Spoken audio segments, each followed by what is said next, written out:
Welcome, Spiritual Mag. My name's Sambell. Now just let your imagination do its thing, and there's a path and it's smooth and it's comfortable, and you come to the fork in the road. Yes, the fork in the road.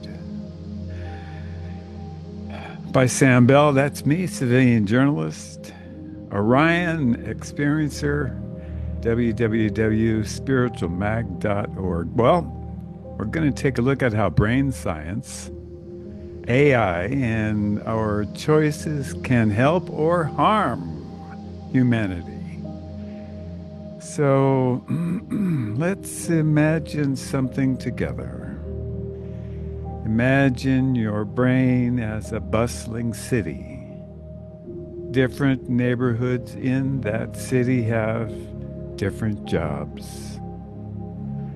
One area helps you feel happy. Another helps you feel afraid if something is dangerous. Another helps you feel trust, kindness, or a sense of belonging with other people. Scientists use a special camera called an fMRI to see which neighborhoods of the brain are active while a person is inside a hospital machine doing simple tasks like looking at pictures or listening to stories. It does not read thoughts, it just shows which areas are working harder. Now, here is where things get tricky, and especially to understand. What scientists and companies sometimes do with this information.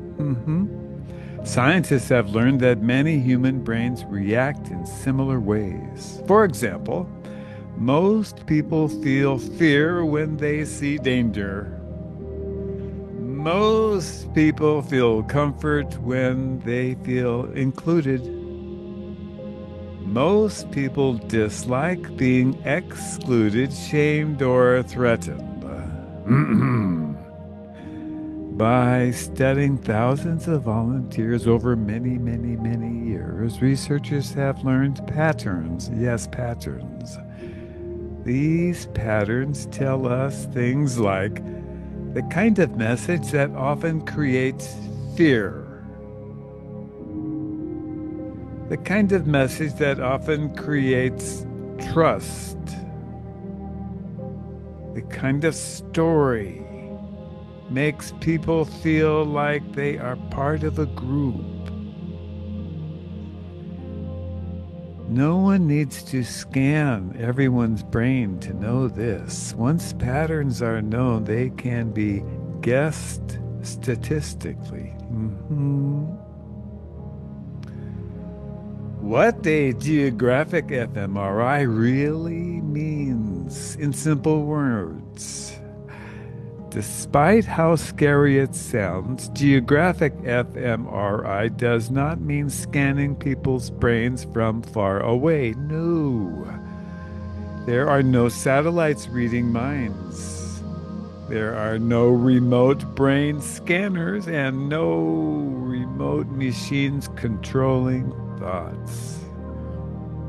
What it really means is this: we already know how brains usually react to fear, trust, or belonging.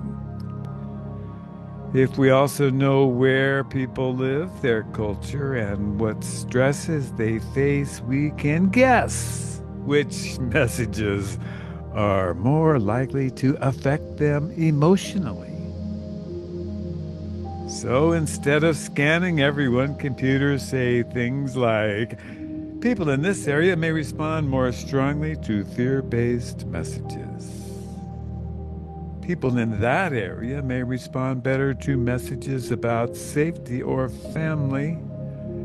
This group may feel threatened more easily, so this message may work better. This is probability, not certainty. Well, why this can be used for good. When used wisely and ethically, this kind of knowledge can help people. It really can. Good uses include helping doctors communicate health information clearly, helping cities reduce stress and reduce violence, teaching students in ways their brains can better understand, helping communities heal after trauma, and designing messages that calm people instead of frightening them. This is where service to others matters, loved one. If our goal is to reduce suffering and elevate consciousness, then understanding how the human brain works can help us speak more gently, can help us reduce fear, can help us encourage empathy, and can help us help people think instead of reacting. Why this can also be misused. The same knowledge can be misused when the goal is control instead of care. Bad uses include scaring people to sell products, dividing people into us versus them, manipulating voters through fear or anger, and keeping people distracted, keeping people addicted, or keeping people emotionally reactive. This is sometimes called neuromarketing or psychological operations, psyops. These methods don't force anyone to do anything, but they push emotional buttons that humans already have. Well, what this technology cannot do, which is very important, even with AI and advanced neuroscience, it cannot read your thoughts. It cannot control your mind. It cannot remove free will. And it cannot know what you will choose. It only does this. It increases the chance that a message will feel emotional. It shapes how information is presented. It encourages reactions instead of reflection. Your ability to pause, your ability to breathe, and your ability to think still matters, loved one. This is why consciousness is the key.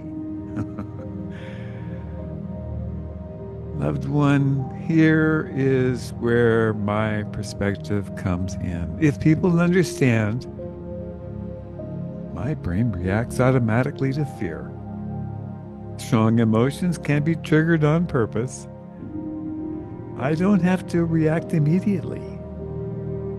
Then manipulation loses its power. Consciousness means awareness. Consciousness means patience. Consciousness means self-observation. Consciousness means compassion for yourself and others. Loved one, a conscious person asks, why does this message make me feel afraid?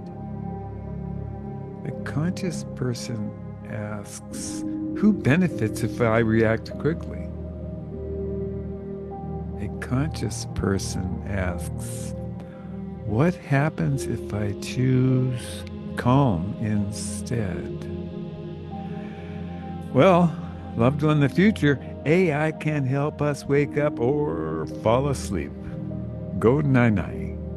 As AI and brain science improve, they will become more powerful tools. Yeah, they can be used to deepen fear, increase division, and accelerate unconscious reactions, or they can be used to teach emotional regulation,